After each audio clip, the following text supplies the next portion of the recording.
We're going to talk about parables this month. So I'd like to remind you the very first thing is this morning that one of the primary reasons why anybody has ever wanted or had a religion or has sought spiritual growth is simply so they can overcome the problems that they've encountered in their lives. If everything in your life was perfect, if you were just plain comfortable all the time, it's very doubtful that you would have ever thought it was necessary to enter into a church. That's as it should be.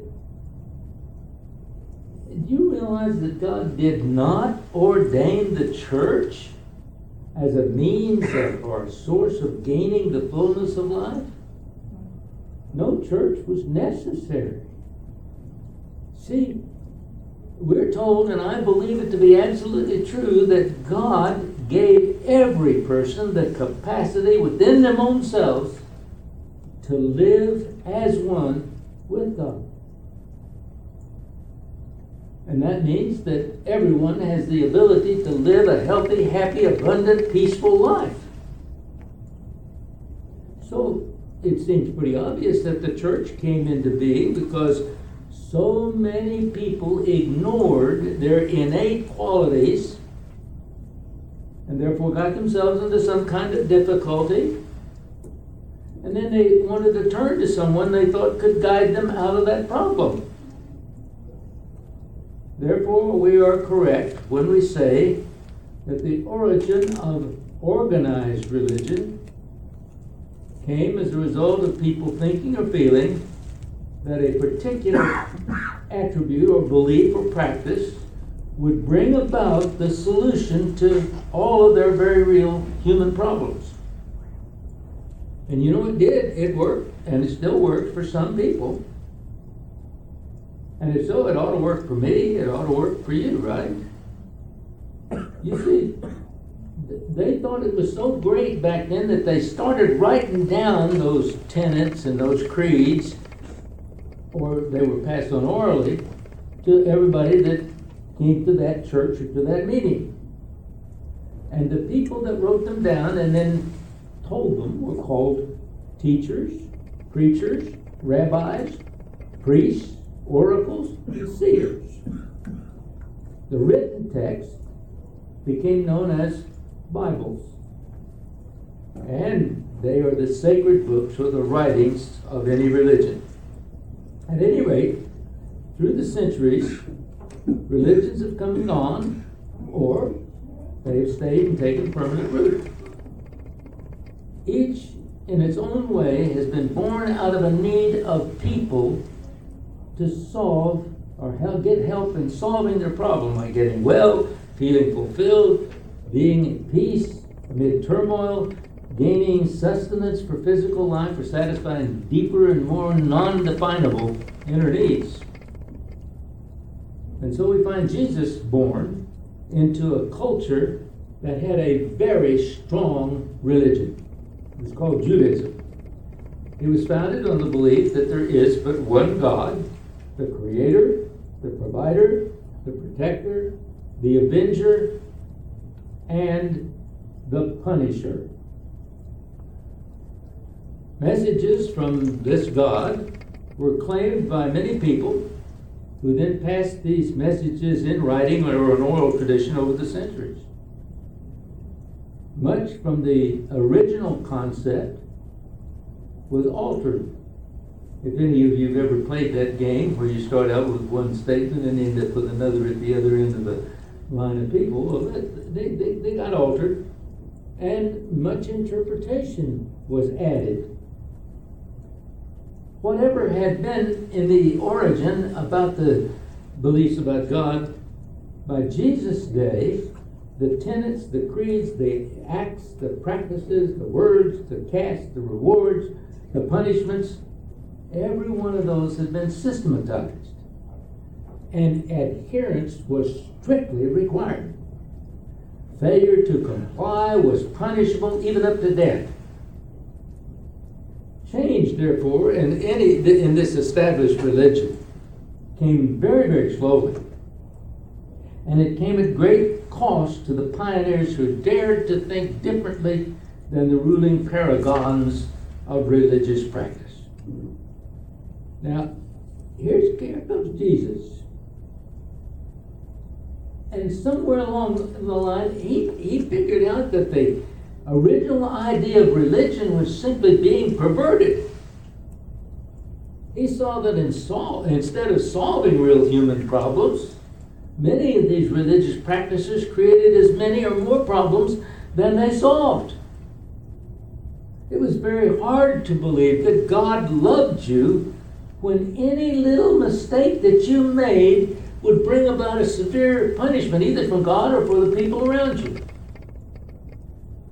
So, it was much easier to believe in the practice, for it was very clear that to follow the practice kept those rulers from depriving you of more than was already taken from you in their practices.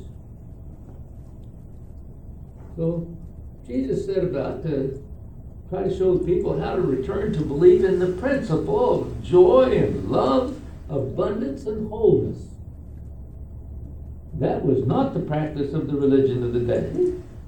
And so he was considered kind of an outcast.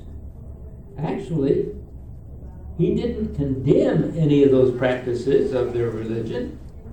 He didn't condemn any of the laws surrounding those religious practices. Rather, Jesus used them to actually show how the real meaning could be found without even having to even though they could continue to carry out the practices in form. It was okay to do that. If something was required in the temple, you did it. But you did it with a different attitude because you had learned something new about the love, the joy of God. So he taught the way to use personal capability to join in oneness with the true source of good. And that source was wisdom and the power and the presence of God. He did not ever rail against or rebel against the practices of organized religion or what others around him were or what were not doing. It's kind of odd when you think about it, since he was so blatantly disliked by the organized religion of the day, or many of them. But he didn't go around saying, that's wrong. All he did was go around saying, this is right. You see the difference? Isn't that a wonderful difference? Anybody tell you you're wrong, what's that do? Right? They tell you you're right, you say, huh? Yeah, I'm not. Whatever. Well, anyway, he taught non-resistance to the dictates of the world. So, Jesus' main concern was not how to get a new religion into the works and thus force out the old. It wasn't to bring a new set of rules for the formal practices and credos. Jesus' main concern was that religion actually performed the service for which it was born, to give people the power to overcome the problems of life and to live victorious. We see that now in our religions? I hope we do. Jesus based his teaching on the divine idea of the goodness of God, the goodness of human life here on this earth, and the goodness of human beings. My, quite a difference. He knew that God was not to be perfectly seen in any physical form, for that would imply some sort of limit to God's presence and power and wisdom.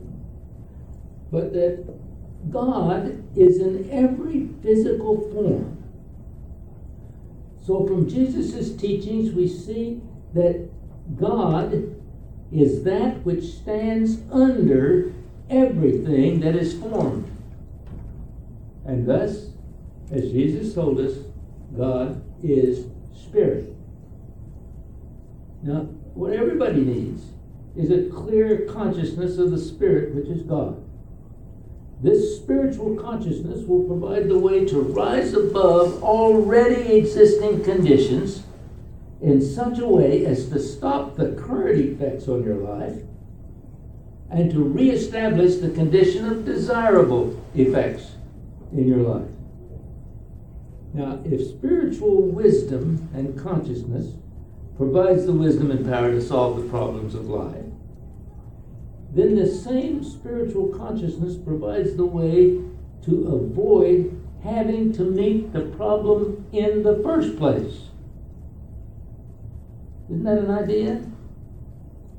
How would your life have been if you'd never had to face any kind of a problem, that you already knew everything was okay, and that you were able to work through each one of those things with an attitude of love and joy instead of concern, anger, and so forth?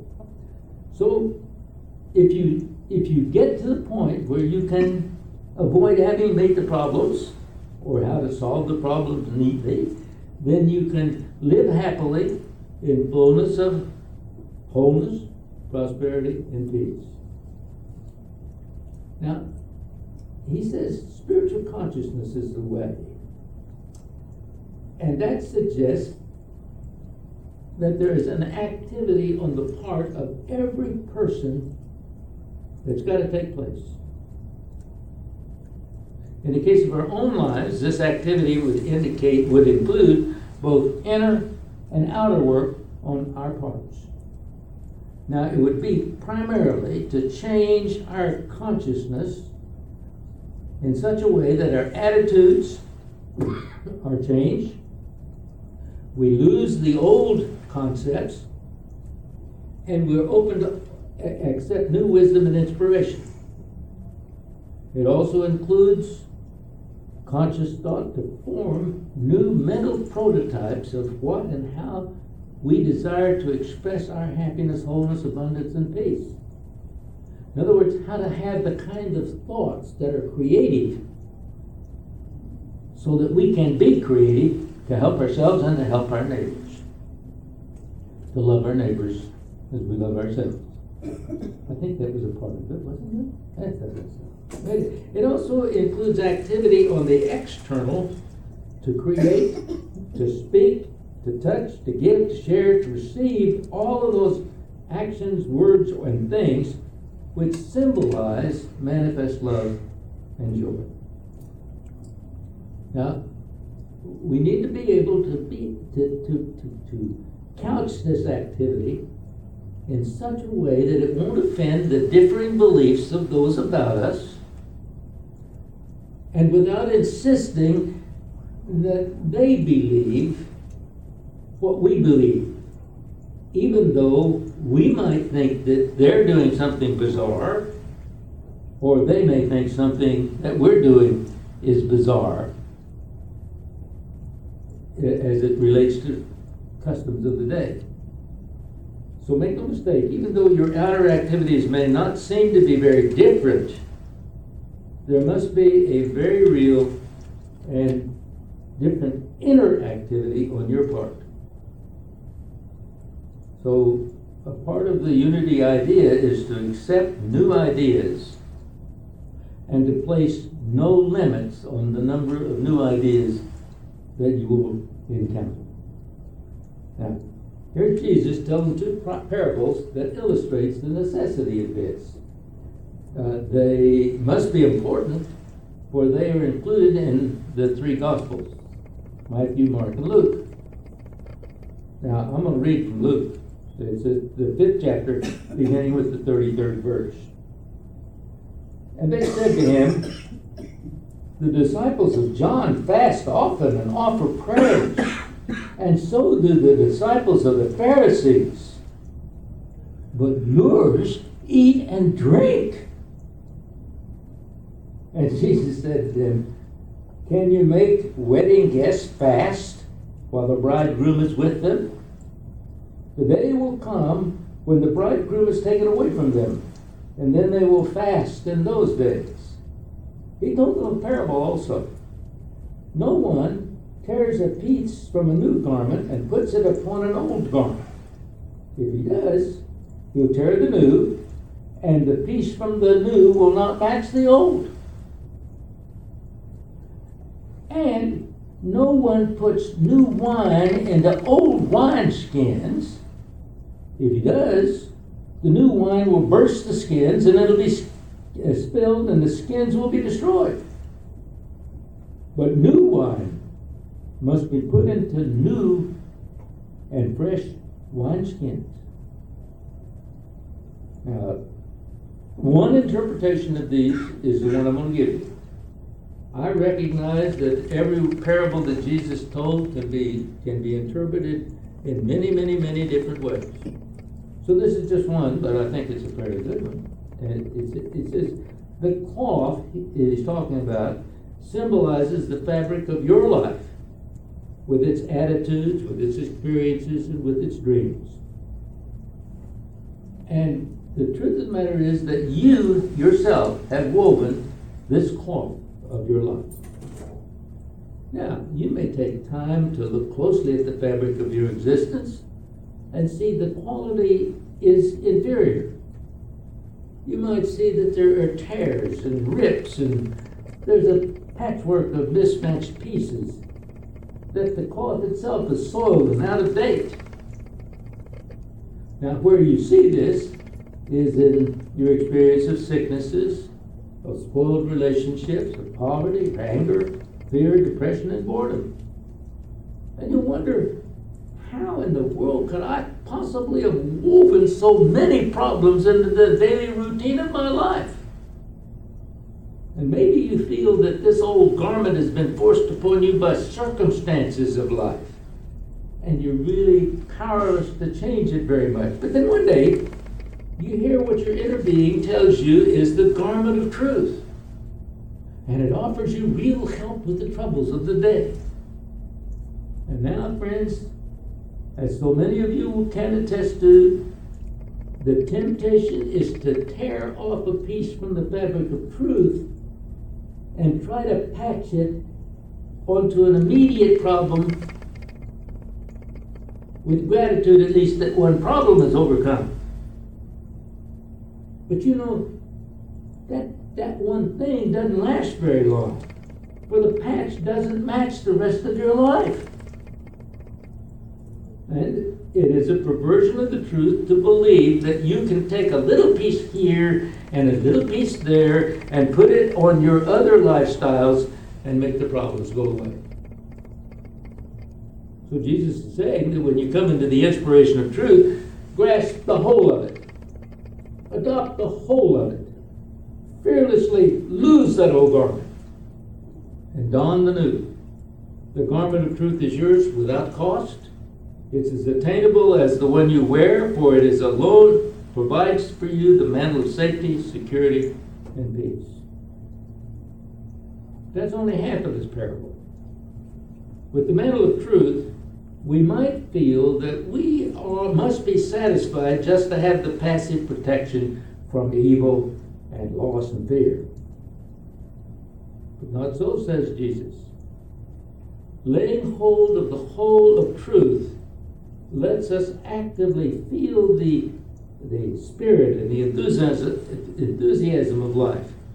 It fills us with the wine of life. But, as the parable will tell us, if we're rigid vessels of old prejudices, beliefs, unforgivenesses, and vengefulnesses, if we believe that our way is the only way to do a thing, that there is one set of rules for conduct in relationships, that a certain response has got to be given to by another before you can afford to make another advance, if you hold fast to your previous thoughts and habits of thought, action, and response, then what's going to happen to this new wine of truth? Well, it's going to be bottled up in that old rigid attitude, and it'll cause you to blow your top. The truth is that the truth cannot be put into a precast mold, for the truth is that what molds us into the perfect being that God created us to be. Urban Seal. Any of you have read Urban Seal's Learn to Live book? It's wonderful.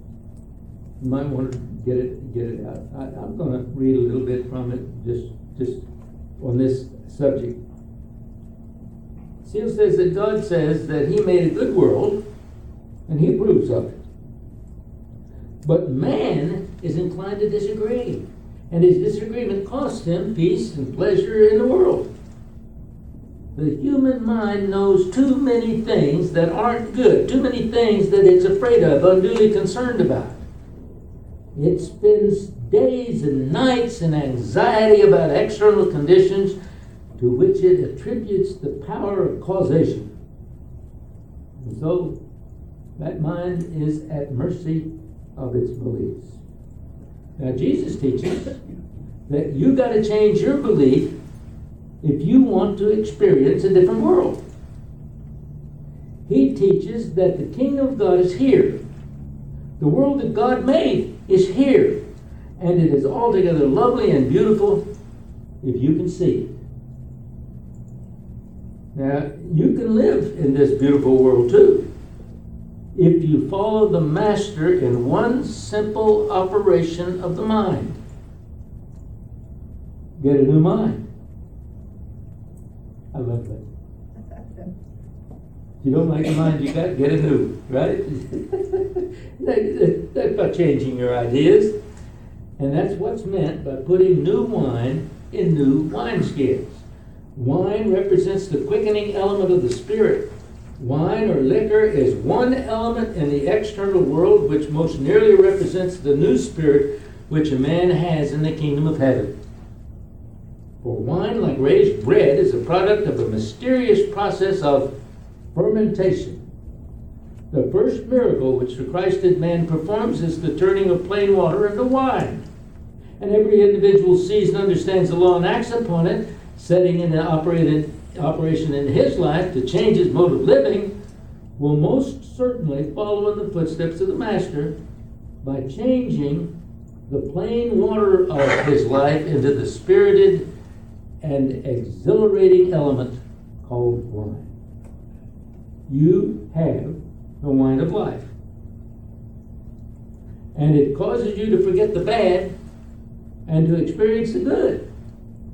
But you can readily see why you cannot put and hold this new wine of life in the old bottles or the old concepts and viewpoints of the mind. If you hold to the old viewpoint that things and people and conditions and situations are responsible for your success or failure, your health or your happiness, your good or your ill, then you cannot on that basis sustain the modes of confidence, goodwill, and joy.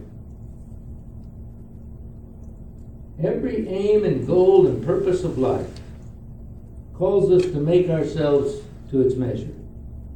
A slothful man cannot be successful in business. Business demands that he be busy. The teacher cannot prize money above wisdom.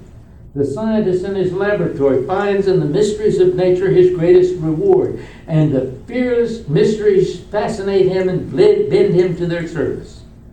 The metaphysician cannot merely hold thoughts and hopes that thoughts will make him health or money or fame. He must give himself to the thoughts and allow them to hold and to mold him in their own likeness. The human mind must learn to relax, to give up, to open, and release the old before it can release and receive the new. Well, let me give you an example of this kind of thing. We'll make it in the form of healing.